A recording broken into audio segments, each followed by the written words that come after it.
Olá, mais uma vez muito bom dia a todos, bom dia aos estudantes que estão connosco aqui em sala de aula e bom dia a quem nos acompanha online.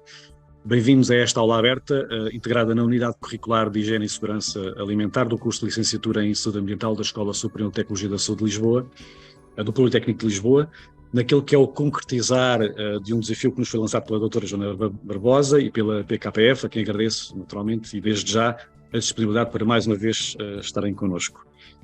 Para o normal decorrer da aula, e porque se trata de uma aula aberta, com uma audiência muito vasta, todos os participantes terão então os microfones desligados. Recomendamos ainda que coloquem as vossas questões ou comentários através da funcionalidade do bate-papo no Zoom, sem prejuízo, depois no fim, havendo algum tempo, possamos abrir espaço para um debate mais alargado. Ora bem, esta aula subordinada ao tema Introdução aos referenciais normativos em segurança dos alimentos tem uma abordagem aos referenciais FSSC 22000, BRC Food e FS Food, e que tem como convidada a doutora Joana Barbosa. A doutora Joana Barbosa é licenciada em Saúde Ambiental pela Escola Superior de Ecologia da Saúde de Lisboa, com vários anos de experiência profissional na área da consultoria, atualmente na PKPF, implementa, monitoriza e audita sistemas de gestão de segurança alimentar e da qualidade, e acompanha processos de negociação com clientes e de estabelecimento de parcerias de excelência. A Joana Barbosa é ainda auditora interna de sistemas de gestão de qualidade, ISO 9001, 2015, pós-graduada em segurança alimentar pela Faculdade de Medicina Veterinária. Joana, mais uma vez, muito obrigado pela disponibilidade e a partir deste momento a aula é sua. Obrigada, professor Vítor.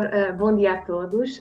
Quero agradecer a vossa presença. Espero que me estejam a ouvir bem. O som está a passar bem, professor? Está ok?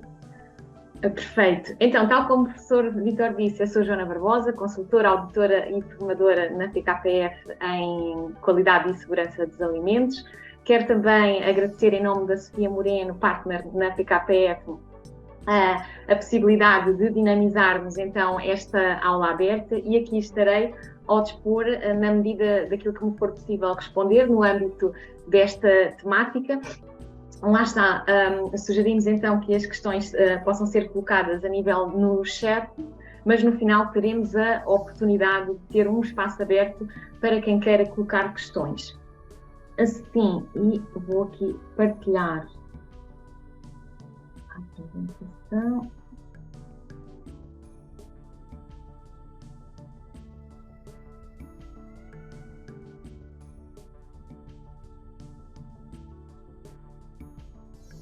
Aqui procurar esconder, colocar a barra de maneira que... Ok, muito bem. Penso que neste momento estejam a ver em plano de fundo a apresentação, correto? Certo. Então, começando pelo início e apresentar-nos um pouco também enquanto organização.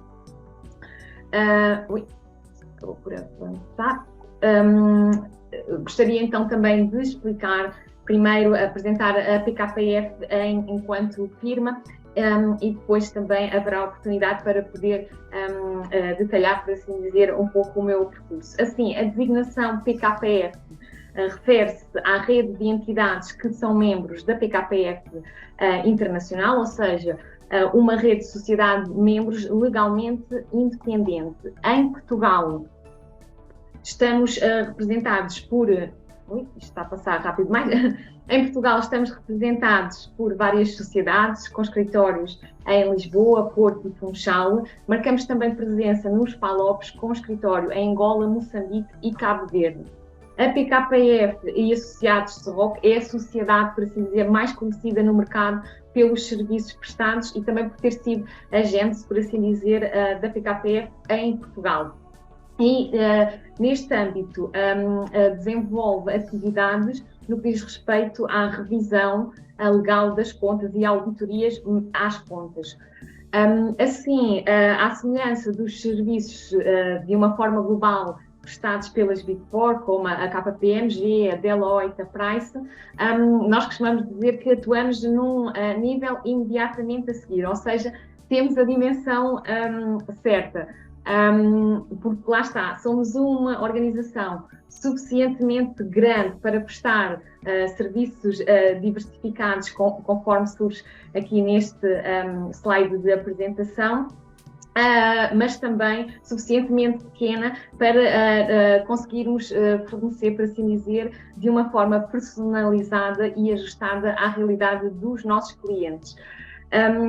Para além da PKF Serroc, as restantes sociedades disponibilizam uma oferta integrada de serviços, onde se inclui a consultoria de gestão, recursos humanos, a formação profissional, entre outras. E neste âmbito,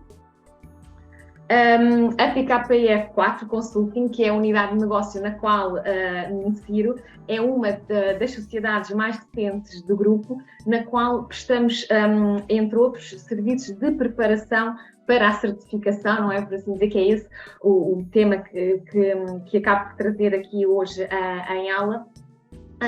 Não nos focalizamos somente no setor alimentar, a certificação como um todo, ou seja em qualidade, ISO 9001, segurança dos alimentos, ambiente e outros sistemas integrados como segurança e saúde no trabalho.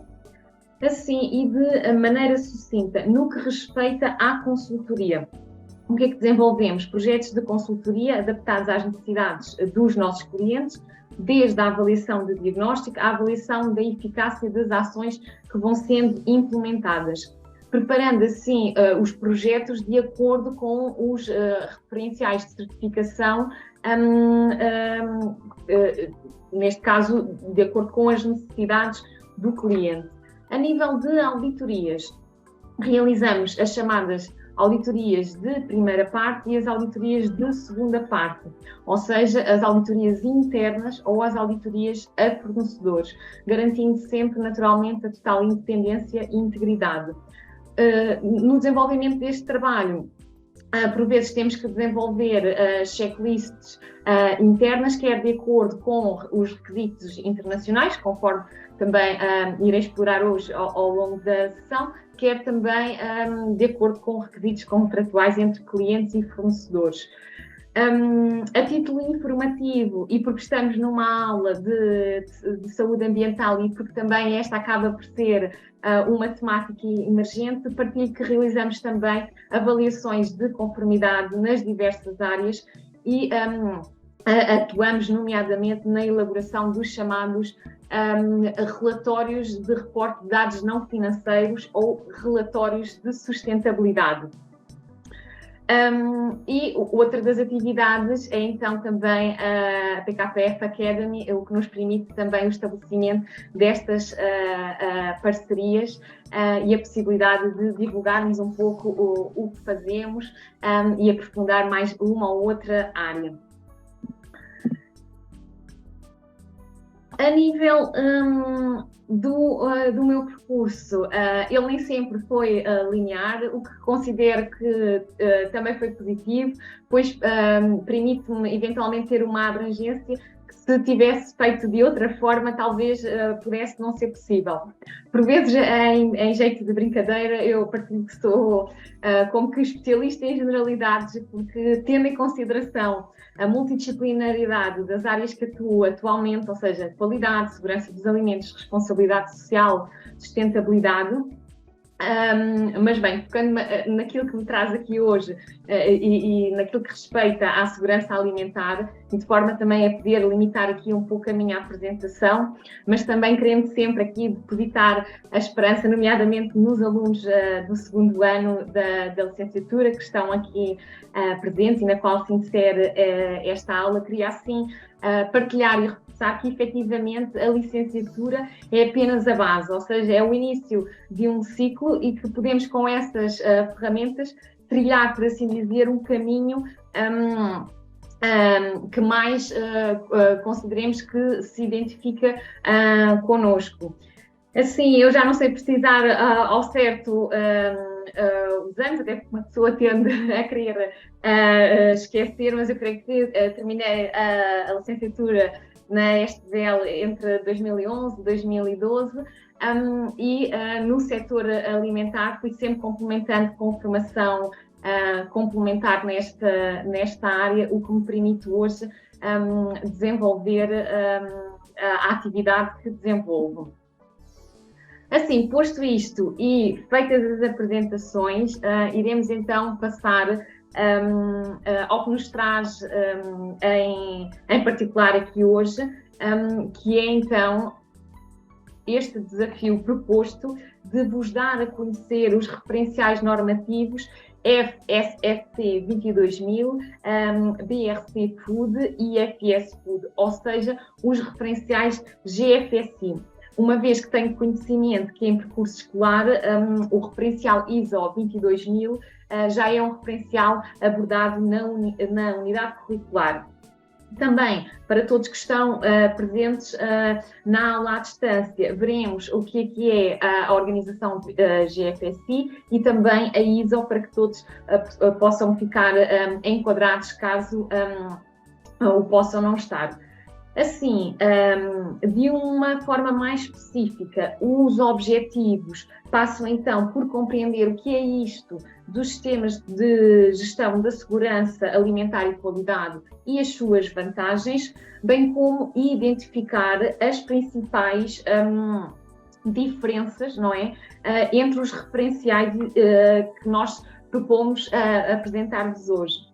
Naturalmente que em uma hora, não é, mais ou menos, seria impossível aprofundar cada um dos referenciais em detalhe propriamente dito, não é esse o intuito da aula, mas sim ficarmos com uma visão, tipo como que helicóptero, das diversas normas.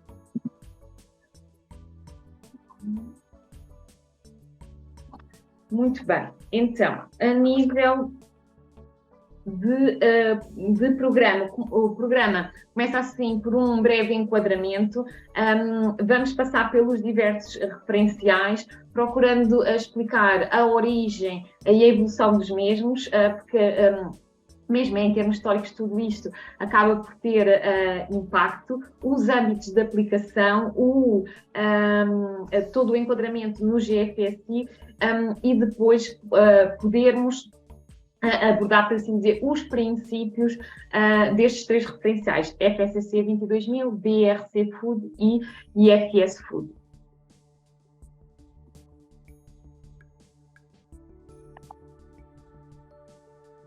Entrando então na parte de enquadramento, importa salientar que seja o produtor, o transformador, o distribuidor, o retalhista ou nós próprios enquanto consumidores finais, o que queremos efetivamente é obter alimentos que sejam aptos para consumo, informação clara e de confiança e que haja esta garantia de confiança, quer na produção, quer na comercialização. E é aqui que o papel dos sistemas de gestão de segurança dos alimentos torna-se fundamental, tendo como objetivo o quê? A livre circulação de produtos, permitindo às organizações não só responder às relações de comércio internacional, como iremos ver, mas também dar resposta àquilo que são os requisitos legais em matéria de saúde pública. Assim, no atual cenário de globalização, as normas assumem um papel de significância equivalente aos requisitos legais, ou eu até diria, conforme surge na apresentação, como que superior aos requisitos legais, e vamos compreender porquê. Importa, no entanto, enquadrar sempre que a segurança dos alimentos surge em primeiro plano, lá está, como uma questão de saúde pública, pelo que, ao longo dos vários anos, diversas iniciativas legislativas têm vindo a ser levadas a cabo, quer a nível comunicatório, quer a nível nacional, com o intuito de estabelecer mecanismos para que, de forma eficaz, nós consigamos assegurar um elevado nível da proteção da saúde dos consumidores. Assim, devemos ter sempre em mente que poderá haver possibilidade de pessoas ficarem doentes ou até no limite, não é, poderem morrer, uma organização ou os seus produtos estarem envolvidos, a produção poder ser suspensa, a possibilidade de perdas financeiras e as organizações devem assim atuar preventivamente no sentido de evitar que estas situações venham a ocorrer nas suas organizações. No entanto, neste momento, a mera obrigatoriedade legal do cumprimento do Regulamento 852, não é? Que acredito que foi um dos regulamentos amplamente explorados ao longo da unidade curricular em causa, ele acaba por já não ser suficiente para fazer face a um mercado tão exigente.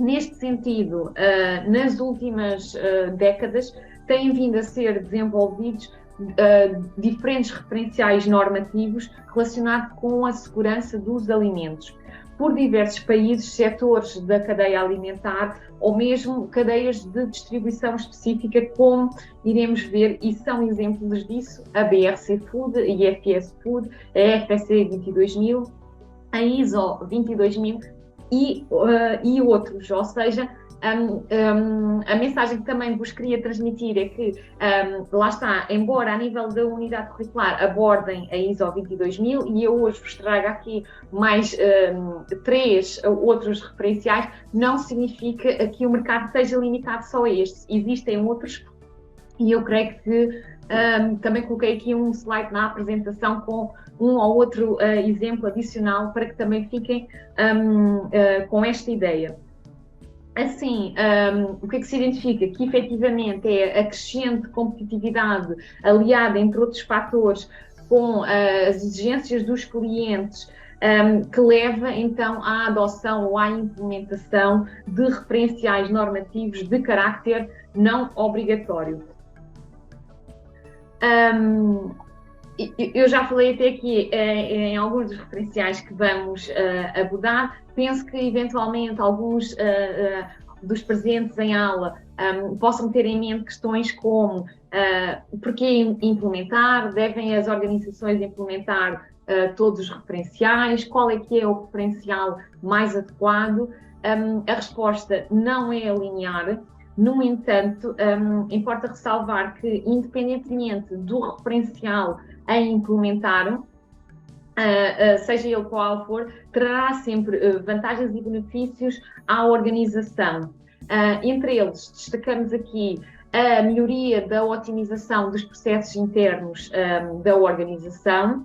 Quando bem trabalhado, permite inclusivamente melhorar a comunicação interna. Eu costumo sempre dizer, nós consultores somos como que um mediador das relações organizacionais, não é? Porque acabamos por colocar a comunicar diversos departamentos para conseguirmos criar um sistema e dar resposta a tudo aquilo que são as exigências previstas no mesmo. Por outro lado, é uma garantia de cumprimento de tudo o que é requisitos regulamentares, legais, qualquer um dos referenciais das normas que vos irei apresentar hoje, ela excede aquilo que são requisitos legais, ou seja, vai sempre para além daquilo que é a exigência legal. E também dá resposta ao cumprimento de requisitos de clientes, cada vez mais o mercado é exigente. Por outro lado, isto possibilita também a motivação e o envolvimento dos colaboradores, porque todos são chamados a colaborar e a atuar. Há sempre um reforço da melhoria da imagem pública e comercial daquela organização. E com isto consegue-se reforçar a confiança do cliente e de outras partes interessadas. Ora, antes, lá está, de passar à introdução dos referenciais que nos trazem aqui hoje propriamente ditos, e conforme vos referi há pouco, eu sei que tinha preparado um diapositivo com esta informação, porque eu gostaria que ficassem com esta visão alargada do mercado e que efetivamente existem muitos outros referenciais consoante um setor ou a atividade. Possivelmente o primeiro, já vários verificaram a nível dos produtos que adquirimos a nível das grandes superfícies, ou seja, é uma distinção de como aqueles produtos, aquele modo de produção agrícola tem um método de produção biológico, ou seja, não é que não utilize produtos químicos, não utilize produtos químicos sintéticos, nem organismos geneticamente modificados e procura respeitar o meio ambiente e a biodiversidade. A Global Gap é um referencial que está muito direcionado para a produção primária e também vai tendo módulos, lá está, quer da segurança dos alimentos, quer da proteção do ambiente, mas também tem módulos específicos sobre saúde, higiene e segurança dos trabalhadores, por exemplo, e o próprio do bem-estar animal. Mas pronto, o tema efetivamente é vasto e eu sou aqui uma entusiasta das questões da segurança dos alimentos, no entanto, vou-me procurar restringir àquilo que é a nossa proposta de trabalho para hoje e procurarmos aqui fazer esta abordagem a estes 3 referenciais que vos trago. Assim, importa aqui clarificar desde já que diferentes referenciais podem ser desenvolvidos também por diversas organizações e que há diversas organizações reguladoras no mercado. Assim, e recapitulando aqui um pouco aquilo que, por certo, já foi dado em aula acerca da ISO, não é? A ISO é a sigla para a Organização Internacional para a Padronização, sendo uma entidade de padronização e normalização. Esta foi criada na Genebra, na Suíça, em 1947, data esta que coincide em termos históricos com o término da Segunda Guerra Mundial, ou seja, todas as guerras ou todas as crises, tal como a pandemia que vivemos não há muito tempo, não é? Acabam por ser bastante reestruturadoras, talvez por isso hoje possamos estar aqui a fazer uma aula à distância e na altura também no término da Segunda Guerra Mundial houve aqui uma necessidade sentida de reerguer as economias e houve um esforço no sentido de se padronizar, normalizar, para que os países tivessem ferramentas orientadoras para que se pudesse definir um recomeçar. Assim, a ISO tem como objetivo principal aprovar normas internacionais em todos os campos técnicos, ou seja, são normas de procedimentos e processos que não se restringem ao setor alimentar. A ISO desenvolve, lá está, quer para o setor alimentar, quer para a qualidade, quer para as questões de ambiente, segurança no trabalho ou outro, está presente em várias áreas. Já o GFSI, ou seja, a Iniciativa Global para a Segurança dos Alimentos, tem como missão a melhoria contínua dos sistemas de gestão da segurança dos alimentos, ou seja, o objetivo é garantir que há uma entrega de alimentos seguros aos consumidores. Assim, um pouco aqui, contrariamente à ISO, ela acaba por ser bastante mais específica. Em termos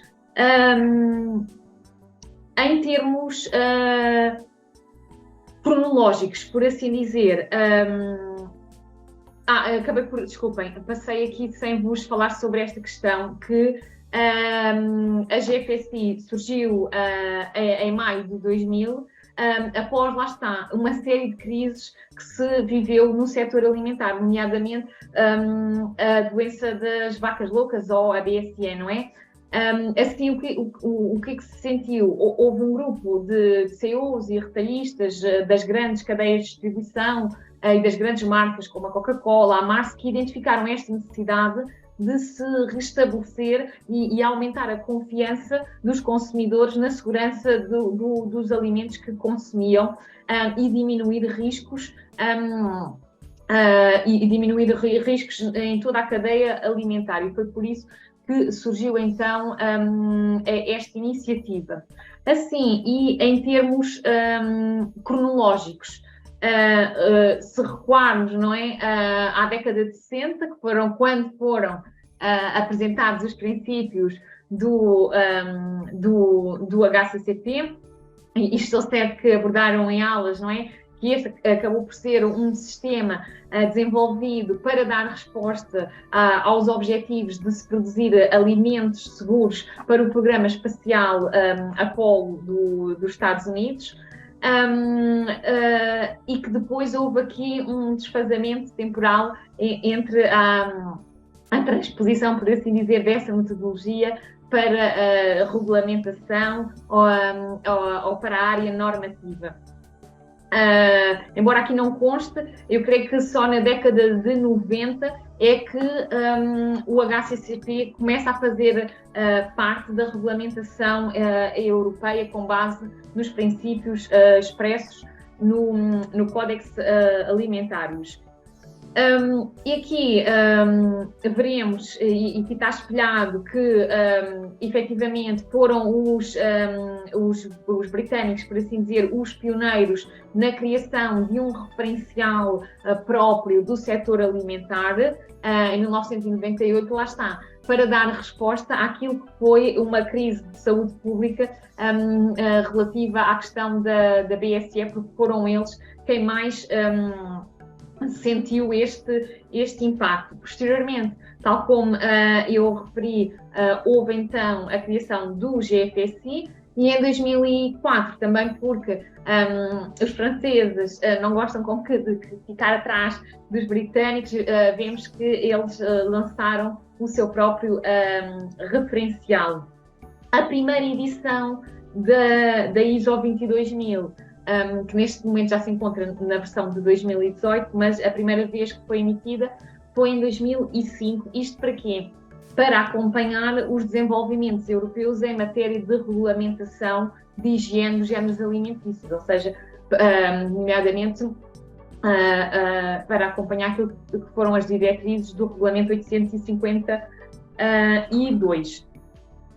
Assim, em termos históricos, em 2007, os grandes retalhistas procuraram reunir esforços no sentido de evitar a duplicação do número de normas, porque, como iremos ver, elas são normas bastante semelhantes e, à semelhança do que estamos aqui a apresentar, acabam por ter imposições de entrada em determinados mercados pelo facto de terem sido desenvolvidas por um país ou por outro. E então houve aqui em 2007, tudo isto também tem custos e encargos para as empresas, para poderem exportar, que houvesse uma redução e uma aceitação, por assim dizer, dos referenciais, e que não tivesse que haver como que uma duplicação. No entanto, a BRC e a IFS foram aceitos, por assim dizer, ou seja, foram equiparadas como estando no mesmo nível ou grau de exigência. No entanto, a ISO 22000 acabou por não ter essa aceitação, e vamos ver porquê. Porque na ISO é-nos dada a flexibilidade de nós gerirmos aquilo que são os pré-requisitos, não é, da segurança dos alimentos, que certamente que abordaram ao longo de toda a unidade curricular, dá uma certa possibilidade de se gerir da forma mais adequada para a organização. E então o GFSI considerou que a ISO 22000 não poderia entrar para este grupo.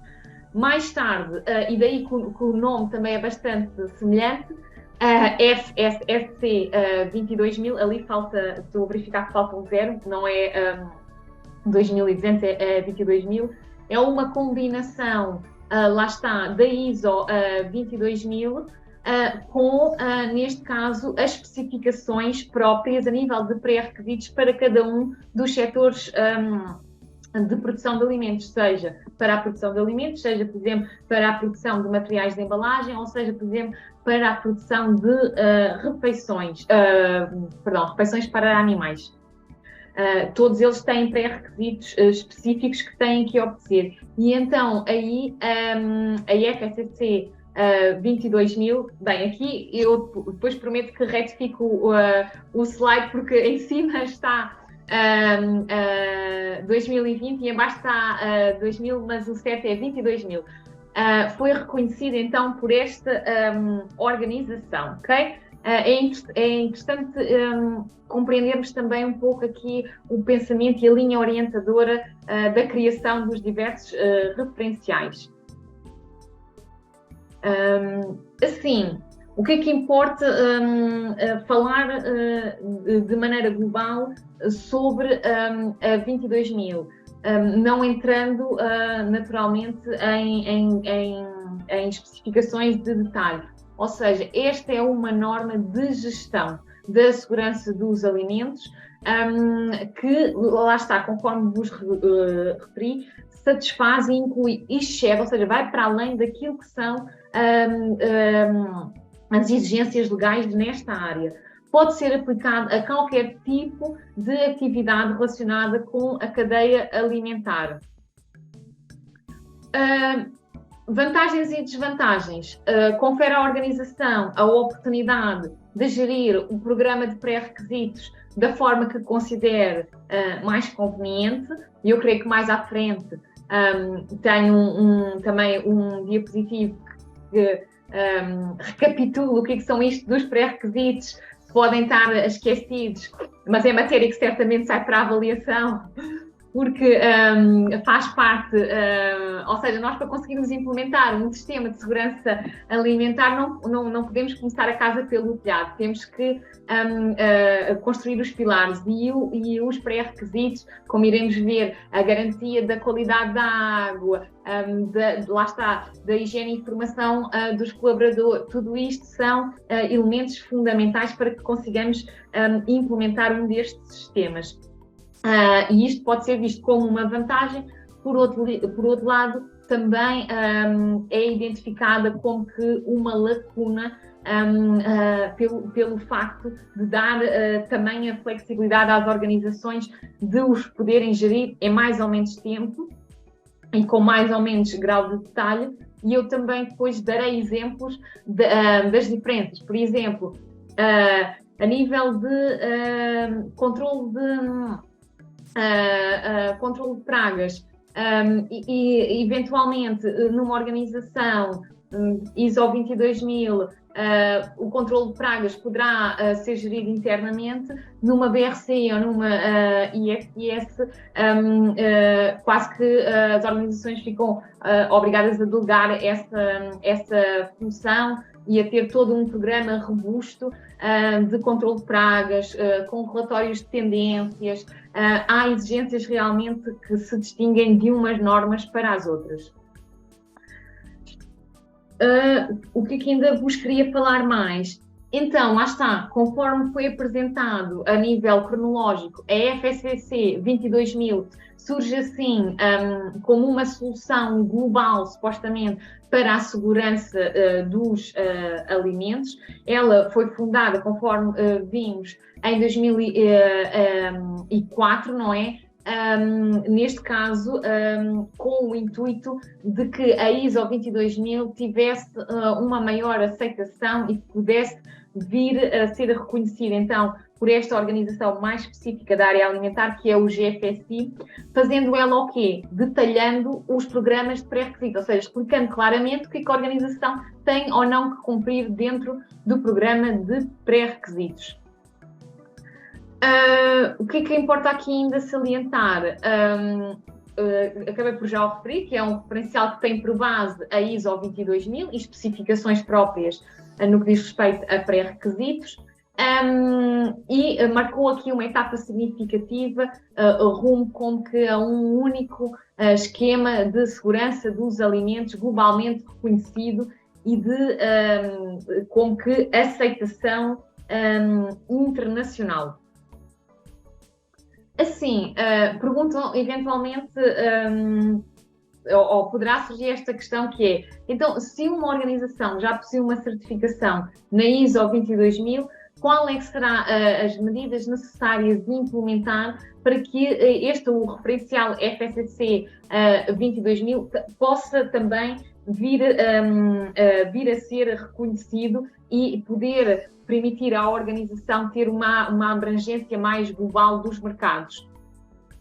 Então, a resposta é linear, e eu tenho vindo aqui a abordar ao longo da sessão, que é o que é necessário é olharmos para o nosso sistema e verificarmos se estamos a cumprir com tudo aquilo que é o exigido pela FSC 22000 em termos de pré-requisitos, ou seja, construção e layout dos edifícios. Respeitamos, não respeitamos, princípio de marcha em frente, temos as áreas diferenciadas, serviços, ar, água, energia, fazemos monitorização, o controle da qualidade da água, a gestão de resíduos, damos tratamento adequado, por exemplo, a óleos alimentares, a adequação da limpeza e manutenção dos equipamentos, utilizamos produtos que são próprios para o setor alimentar, temos fichas técnicas, fichas de dados de segurança, temos planos de higienização adequados, fazemos uma adequada gestão de produtos adquiridos. O que é isto? Controlamos os nossos fornecedores, avaliamos, registramos adequadamente a recepção das mercadorias, controlamos temperaturas, temos termómetros calibrados para o efeito. O mesmo a nível do controle de pragas, temos uma empresa, não nos limitamos a ter caçadores, não é aqueles com as telas colantes, mas temos uma empresa especializada de controle de pragas que nos fornece auxílio nesta matéria. Temos todos os colaboradores a respeitar e a efetuar as consultas de medicina no trabalho, damos formação com regularidade aos mesmos, acondicionamos adequadamente os produtos, temos em consideração, lá está, nomeadamente a legislação sobre os alergénios, todos os avisos aos consumidores, e aqui um tema que em Portugal e na nossa realidade, se calhar, felizmente ainda não é, como é que eu vou dizer, não é uma das prioridades das organizações a nível de preocupações, porque a defesa dos alimentos preocupa-se com o quê? Com o risco de haver uma adulteração intencional, para assim dizer, de um produto alimentar. E aqui, lá está, como eu costumo dizer, qualquer um dos temas abordados hoje dava uma formação um dia completo. E há aqui também uma série de requisitos, que isto é considerado um pré-requisito, também de acordo com a FSC 22000, que é assegurarmos uma adequada implementação de um plano de defesa de alimentos, mesmo nós não tendo muito histórico em Portugal de que estas situações acontecem, ou com, por exemplo, um colaborador insatisfeito com a organização possa causar algum dano adulterando um produto alimentar. E tudo isto é contemplado e é pensado e é previsto a nível dos referenciais normativos. E lá está, aqui não temos base legal, porque nem sequer existe legislação nesta área. Nos Estados Unidos já existe e as normas depois acabam por introduzir aquilo que são as melhores práticas do mercado a nível global. Assim, o âmbito da FSC 22000 é bastante alargado. Conseguimos aqui ver que, por exemplo, ela se aplica nomeadamente não só para alimentos, mas também para a fabricação de material de embalagem, alimentos que contactam direto ou indiretamente com os alimentos, o que lhe permite uma maior abrangência, porque depois nós iremos ver que a BRC e a IFS criam produtos individualizados, de há uma norma específica só para a área do food, depois há normas específicas para a questão do embalamento, que são normas também elas à parte. Assim, e de forma aqui a reforçarmos aquilo que são consideradas, por exemplo, as vantagens, é que efetivamente ela incorpora de uma maneira global a ISO 22000, tem claramente definido o programa de pré-requisitos e, naturalmente, tem por base o HACCP e as diretrizes do Códex, aqui à semelhança de todas as outras.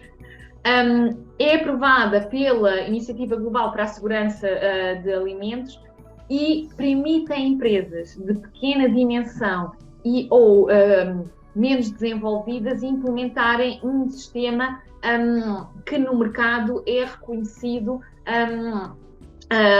como tendo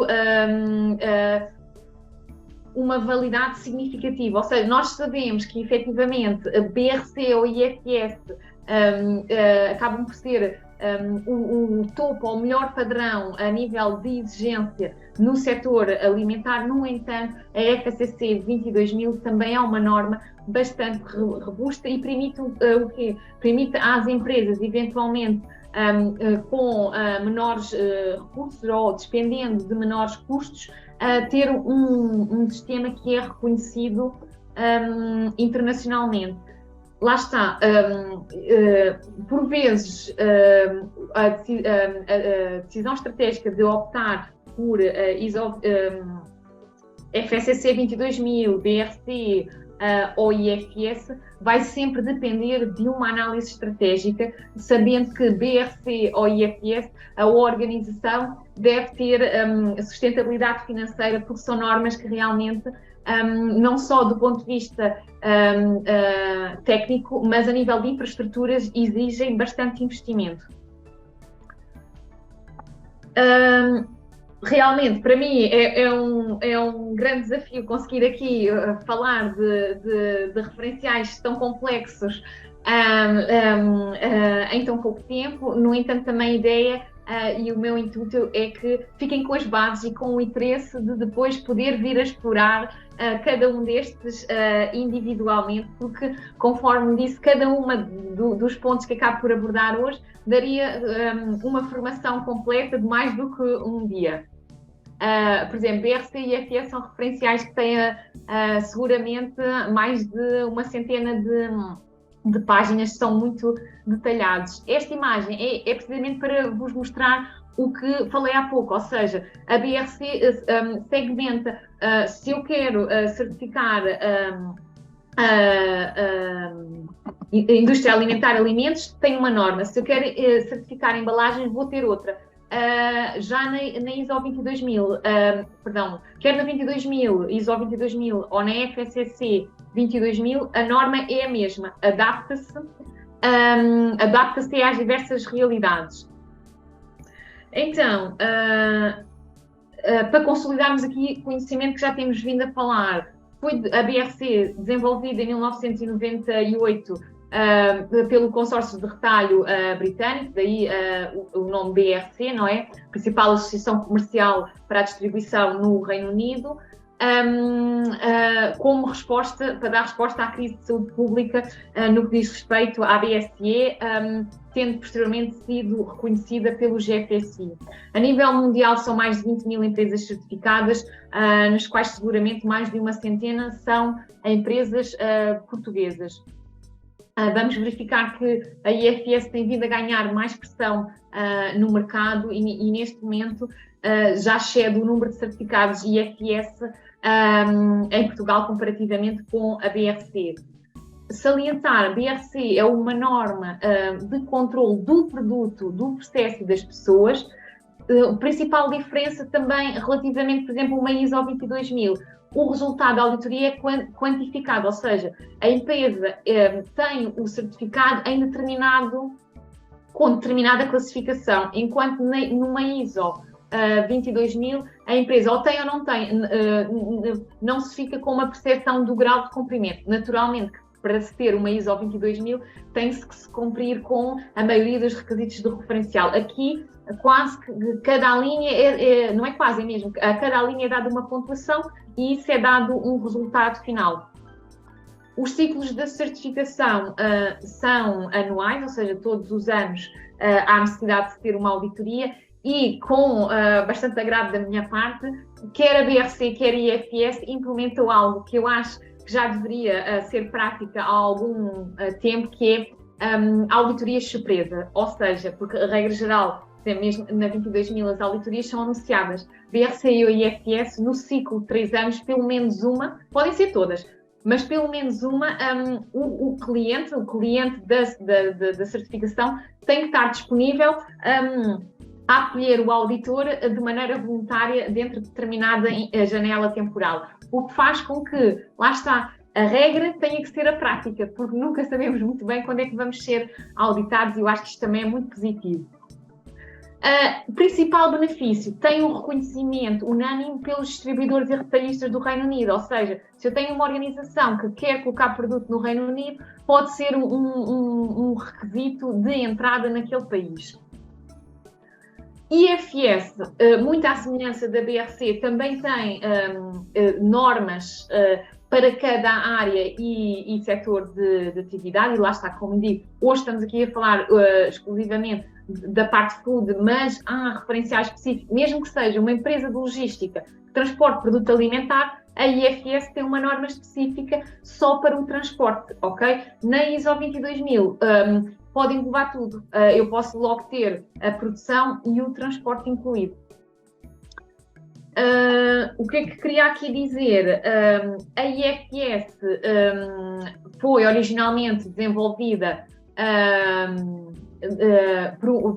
pelos distribuidores alemães como alternativa à BRC, na qual contou posteriormente com os distribuidores franceses e mais recentemente também os italianos. O número de empresas certificadas em IFS tem vindo a crescer em todo o mundo, e muito porquê?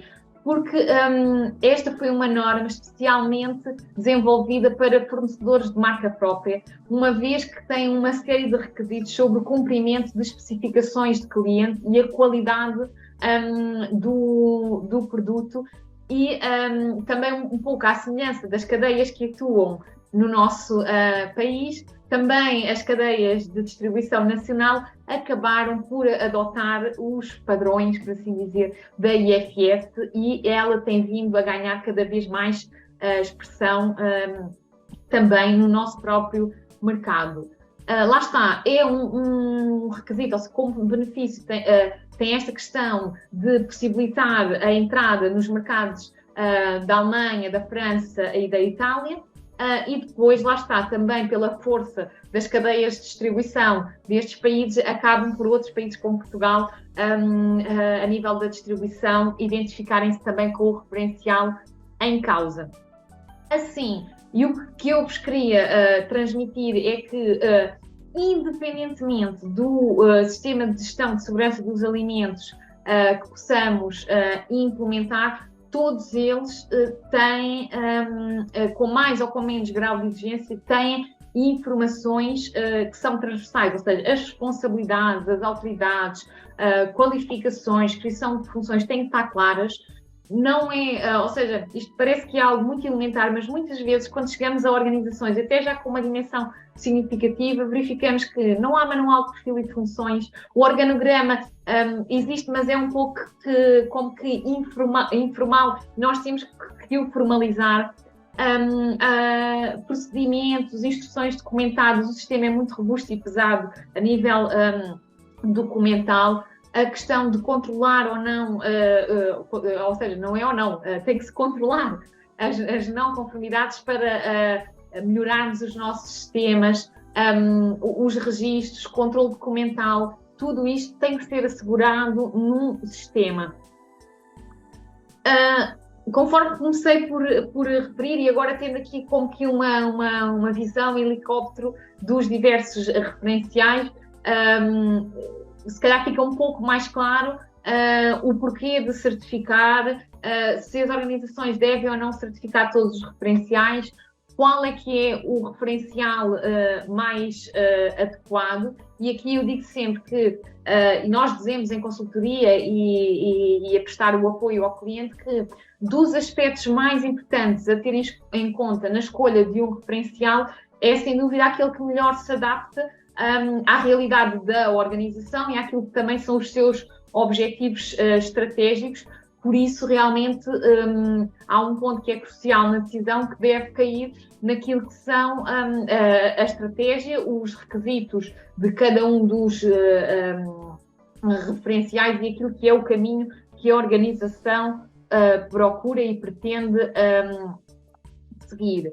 Assim, e embora eu acho que ainda vou ter aqui, exato, ainda estou dentro do tempo, por isso ainda vou conseguir depois falar um pouquinho sobre a IFS para que possam ficar com uma visão alargada da estrutura, porque numa hora seria difícil de conseguir apresentar a estrutura de todos, mas pelo menos vou apresentar a estrutura da IFS e a exigência de maneira global, mas para fechar, para assim dizer,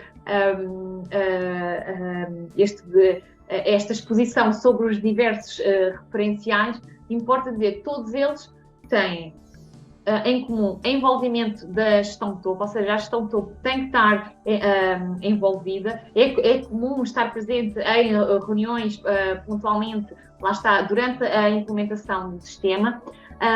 Todos têm que garantir o cumprimento de requisitos legais e de clientes, e as normas excedem, vão para além daquilo que são estes requisitos. Todos utilizam os princípios do sistema HACCP, matéria importante também para estudar eventualmente para a avaliação, não é? Que o HACCP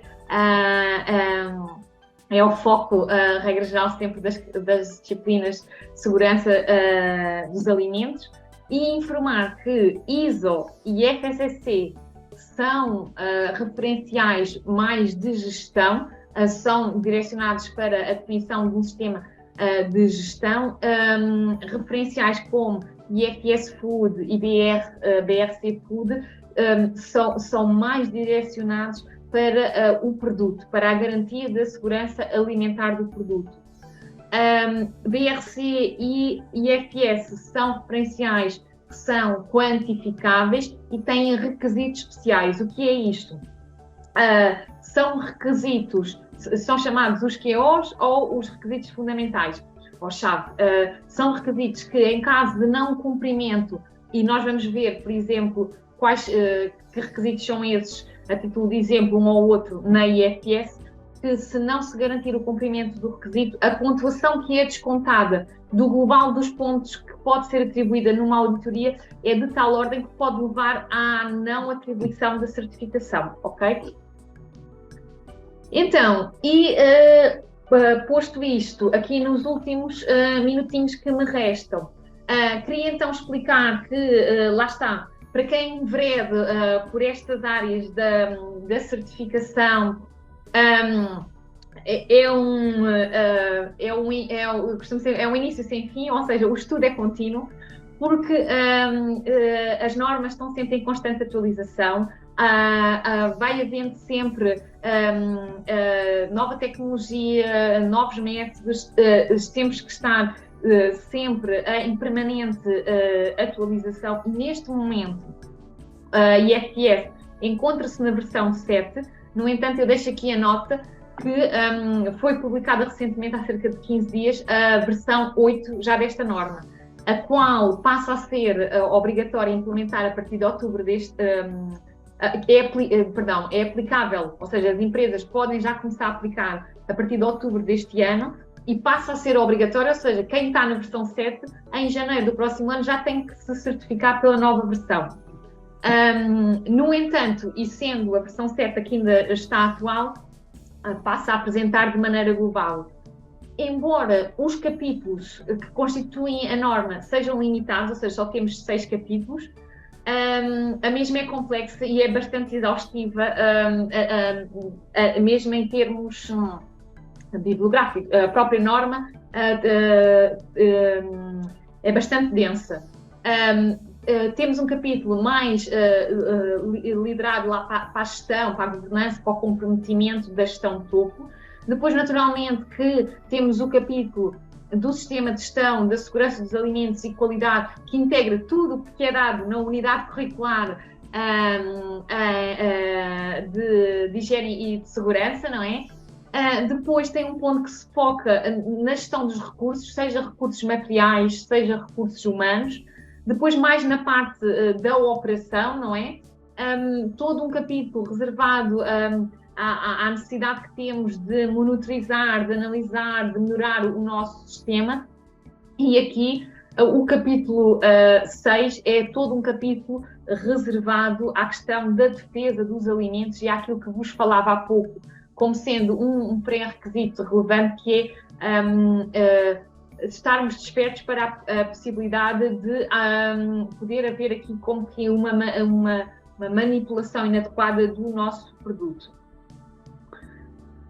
Assim, e para ficarmos com uma ideia, aqui para finalizarmos com uma ideia global daquilo que são chamados os requisitos QO, ou seja, aquilo que pode suprimir um elevado número de pontos na atribuição da classificação, são então um conjunto de 10, se eu não estou em erro, creio que sejam 10. Eles depois estão, e iremos ver ao longo aqui eles acabam por ter sempre um ponto e uma descrição. Eu vou falar deles de maneira global, não me prendendo muito com a informação que está propriamente aqui disponibilizada no diapositivo, que depois será-vos disponibilizada. Ou seja, um requisito que efetivamente, eu tenho que garantir o comprometimento da gestão de topo. Ou seja, não é só a mera formalização de uma política, é perceber a cultura organizacional que se vive, a gestão de topo desce ou não desce ao chão de fábrica, está ou não está presente na reunião de abertura, quando se começa uma auditoria. Isto é um aspecto que a IFS considera que é de extrema importância, motivo pelo qual tem que ser obrigatoriamente assegurado. Sistema de monitorização de pontos críticos de controlo. Lá está, os pontos que resultam da nossa análise HACCP, ou seja, que pontos são estes? Aqui, recapitular, para quem possa ainda não ter feito aquele estudo regular da disciplina e poder não estar tão presente. Por exemplo, temperaturas, não é? Sabemos que temos que garantir temperaturas entre determinados intervalos. Então, aqui também é um requisito fundamental o eficaz sistema de monitorização dos pontos críticos de controle. Ou seja, não basta eu ter um registro bem consumido, mas depois não estar a registar as temperaturas em tempo útil, não é? Este é um ponto relevante. Também a higiene pessoal, e para percebermos aqui o grau da exigência. Não há a possibilidade de se ter, lá está, qualquer tipo de adorno na indústria, o fardamento, as próprias normas dizem que, por exemplo, acaba por ser aconselhável não ter bolsos, por exemplo, batas que têm o bolso, não é aconselhável porque pode conter algo que depois a pessoa a debruçar possa cair sobre os alimentos, por isso bolsos apenas nos membros inferiores. Mais informações, ou seja, não é só a higiene pessoal vista como os elementos mais básicos de um sistema de gestão. Vai ao grau de detalhe de, idealmente, o fardamento não dever conter botão, mas dever ter uma mola, porque o risco do botão se desprender e poder ser introduzido dentro da cadeia alimentar é superior ao ter aquelas molas metálicas. Pronto. Daí que acaba por estar aqui também como um ponto de especial relevância. As especificações das matérias-primas, lá está, e compreende-se também o porquê, e cada vez mais também com esta questão dos alergénios, a importância de estarmos despertos para estas questões, a necessidade de se cumprir com a formulação, isto porque, conforme eu vos referi, ela é uma norma de requisito de cliente e temos a grande distribuição cada vez mais junto da indústria desenvolve novos produtos que são receitas que é da grande distribuição, por isso é um aspecto que também é de extrema importância garantir. E aqui, em momento da auditoria, verifica-se in loco, ou seja, pergunta-se ao colaborador como é que é feita, sei lá, quando se está a fazer a massa do pão, não é? Quanto é que adiciona de água, quanto é que adiciona de farinha, o sal, para se ver se vai de acordo com as especificações do cliente. O risco de migração de material estranho, ou seja, a IFS é uma norma muito exigente a nível desta área, a menos que seja muito bem justificado, não há forma, por assim dizer, quase de implementar IFS sem termos detector de metais. Naturalmente que isso será possível se o próprio processo produtivo minimizar ao máximo os riscos. Estou-me a lembrar, por exemplo, da indústria de produção de vinhos, não é? Que tem uma série de filtros que acaba por minimizar qualquer tipo de risco, mas o grau de exigência a nível da migração de material estranho é de tal ordem que, por exemplo, tudo o que é vidros ou plásticos duros que existam na produção, e o que é um plástico duro? São aquelas proteções das máquinas, são as placas sinaléticas das informações de segurança, estão controladas e numeradas e são verificadas periodicamente se estão em perfeito estado de integridade, para se garantir que nenhuma dessas partes possa ser introduzida num alimento. A rastreabilidade, naturalmente, não é? A capacidade que nós temos de conseguir fazer a sequência fazer o rastreio completo dos produtos, e verifique-se que é possível que esta seja uma das alterações também ao referencial, porque foi muito discutido. Nesta versão 7 foi introduzida a questão de o controle da rastreabilidade não é só do produto, é também de toda a unidade de venda. Ou seja, significa que se a unidade de venda são 6 unidades com um filme, eu também tenho que controlar a rastreabilidade do filme, ok? Embora é possível que esta questão do filme possa ser revista, mas pelo menos tudo o contacto com o alimento tem que estar controlado. A necessidade de realizarmos auditorias internas, e percebe-se porquê, porque realmente um sistema de gestão só é eficaz se for também auditado com regularidade. Tudo o que é procedimento de recolha e de retirada também tem que estar bem definido, previsto, quase que os cenários possíveis e imagináveis, e as ações corretivas, ou seja, a capacidade que a organização tem de implementar uma ação que permita que aquela não conformidade não se venha a repetir. E posto isto, eu digo sempre, este é um trabalho contínuo e sem fim, porque estamos sempre a promover aqui a melhoria contínua dos sistemas de gestão. E posto isto, o que vos trazia para apresentar de uma forma global, penso que esteja, deixava aqui uns últimos slides que era sobre perspectivas futuras, aqui também numa estratégia de gestão do tempo, caso eventualmente pudesse ter antecipado ao término do tempo, deixo para que depois possam refletir e acabam por ter questões sem respostas.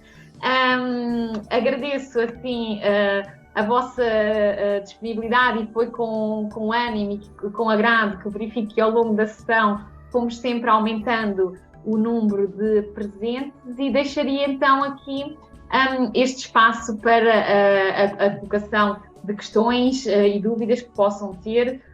Penso que a apresentação vos possa ser disponibilizada, na mesma constam quer os meus, quer também os contactos da responsável pela unidade de negócio. Por isso, gostaria de também ter o vosso feedback, poder eventualmente responder a alguma das vossas questões. Outras poderão sempre também remeter por e-mail, que estaremos disponíveis para vos apoiar na medida do que também nos seja possível a nós. Ok, muito obrigado, Joana. Agradecer mais uma vez a tua presença e a forma clara e objetiva como aquilo que em conjunto nos propusemos aqui trazer foi apresentado. E, entretanto, deixaríamos espaço, porque temos algum tempo para isso, para alguma questão que queiram colocar. Eu, entretanto, tomei a liberdade. Joana, pedi-te, por favor, que interrompesse a partilha de ecrã, que era mais fácil depois nós vermos os colegas todos. Eu, entretanto, possibilitei a ativação do áudio, se houver algum participante que eventualmente queira colocar alguma questão diretamente à Joana, pode fazê-lo. Porquê? Porque, entretanto, tudo através do bate-papo não nos chegou nenhuma questão objetiva, portanto, ao longo da apresentação. Nesse sentido, está aberto o debate, 5, 10 minutos para alguma questão que queiram colocar. Sugiro que coloquem a mão no ar, que é mais fácil depois aqui gerirmos a ordem das questões, no caso de haver alguma questão.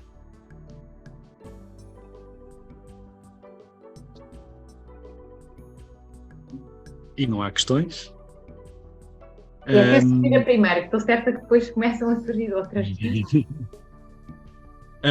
Eu tinha aqui uma questão, nós já abordámos isto em várias ocasiões em contexto de sala de aula, mas eu penso que é importante reforçar-se, e tu de alguma forma também acabaste por chamar a atenção para isso, e gostava que me clarificasse ou que nos clarificasse a todos. Esta questão da certificação é voluntária, claramente, não é?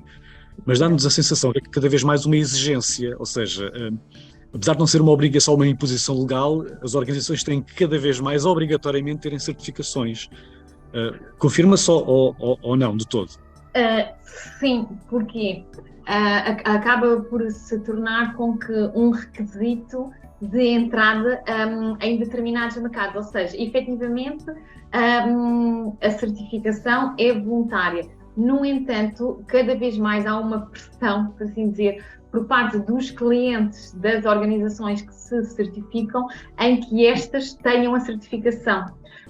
Isto porque, e acho que foi, eu costumo, e fazendo aqui até uma análise cronológica, eu costumo sempre dizer que se pensarmos a fundo, as questões de segurança alimentar acabam por ser bastante recentes, não é? Se pensarmos no Regulamento 852, que foi publicado em 2004, e a partir de 2006, por assim dizer, acabou por haver todo um controle maior nesta área, e tem-se desenvolvido um caminho muito significativo neste setor, e as normas têm evoluído de tal ordem que conferem a quem compra uma confiança tal que minimiza o número de auditorias que eventualmente poderia ter que fazer a clientes. Por exemplo, a grande distribuição, se uma indústria apresentar certificação BRC ou IFS, à partida não quer dizer que não faça a auditoria,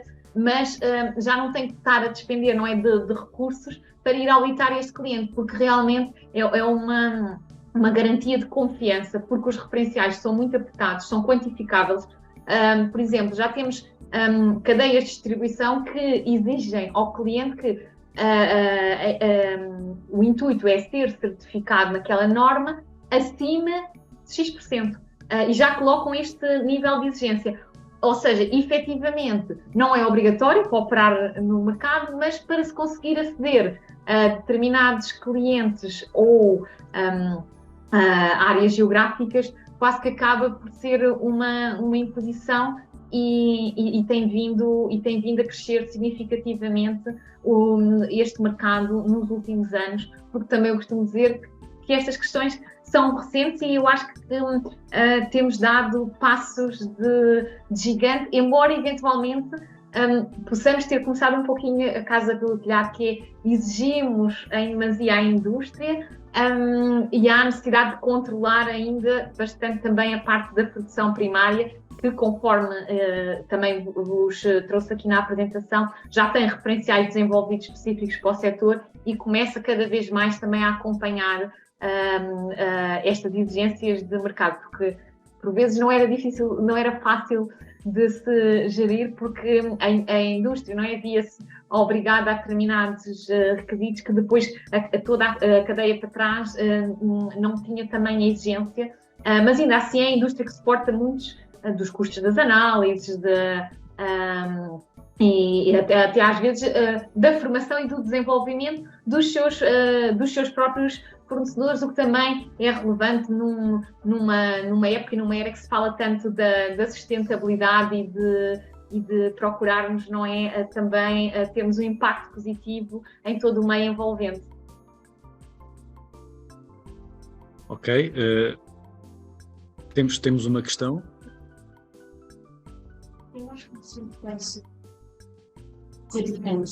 Está aqui uma estudante em sala de aula a pedir alguma clarificação a propósito do conceito de food defense. Ok. Então, o conceito de Food Defense, ele surge mais ou menos após 2011, ou seja, após o ataque terrorista às Torres Gêmeas, porque realmente a América acaba por prever vários cenários. E embora efetivamente esta não seja uma realidade nossa, mas por vezes vamos ouvindo nas notícias, mesmo em países que consideramos, não é, extremamente evoluídos, como por exemplo, não sei se se recordam, acho que foi em 2000, talvez 18, eu sei que não foi há muitos anos, mas que foi noticiado que, por exemplo, na Austrália, foram introduzidos agulhas no interior de morangos. E se calhar para nós que estamos mais distante ouvimos a notícia e choca-nos, mas para quem está lá e vive no cotidiano, por acaso não sei se estará aqui presente ou não por causa das questões de fuso horário, mas uma das colegas, a Karina Silva, que atualmente trabalha em saúde pública na Austrália, ela partilhou comigo esta questão, que é viveu-se com receio de que, ou seja, qualquer fruto, porque não é expectável que a fruta tenha agulha no interior, não é? Então, não é exigida às empresas que tenham detectores de metais na área dos hortofrutícolas, porque como comemos por inteiro, por assim dizer, e o produto por si só não teria nada. E ela, eu sei que ela me permite partilhar isto, reportou-me esta situação, que é, as pessoas ficaram com receio de consumir aquele produto. E então, o que é que as organizações têm feito? Têm definido planos de defesa dos alimentos, ou seja, que defesa é esta? É atuar preventivamente no sentido de minimizar que alguém intencionalmente, e aqui é sempre com o intuito de causar dano ou prejuízo à organização, possa adulterar um produto. Como é que nós controlamos isso? Lá está. A BRC e a IFS já têm isso previsto, até mesmo a nível de medicação. Não se pode ter qualquer tipo de medicação dentro da organização do setor alimentar. Deve-se ter justificação. Para quê? Para que não haja circulação de substâncias estranhas na organização.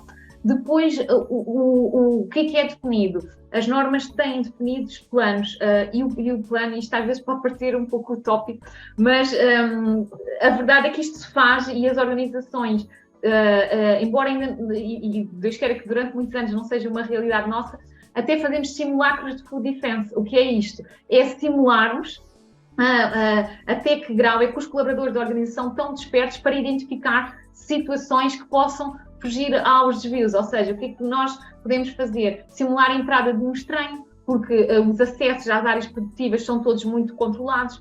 Regra geral, nós quando entramos enquanto visitantes, ou nos é dado um cartão, ou a nossa touca tem uma cor diferente para sermos facilmente identificados, ou seja, é expectável que dentro da organização todos conheçam uns aos outros e que facilmente consigam identificar pessoas estranhas. Não é possível eu deixar o senhor do controle de pragas a circular sozinho dentro das instalações, ele tem que estar devidamente acompanhado.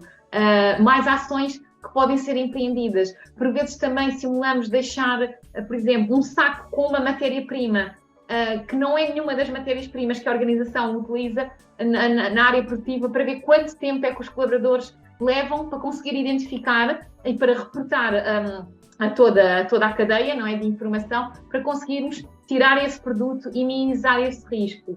A cultura de segurança dos alimentos tem sido também uma matéria muito trabalhada e ela própria acabou, e eu digo sempre que a indústria é sempre pioneira, a cultura de segurança, a cultura das organizações está legislada no setor alimentar, ou seja, as empresas têm que trabalhar no sentido de ter um ambiente favorável, promover o bem-estar e o bom ambiente. Para quê? Para que estas situações também não venham a acontecer, porque se chegou-se à conclusão que as más práticas não têm a ver com as pessoas não terem formação ou não terem conhecimento, mas sim muitas vezes com o clima que se vive nas organizações. E aqui, que eu tenha conhecimento, acho que só a indústria alimentar é que isto foi legislado em 2021, a necessidade do estabelecimento de cultura de segurança dos alimentos, no sentido de minimizar este tipo de risco. Ou seja, ainda não temos legislação,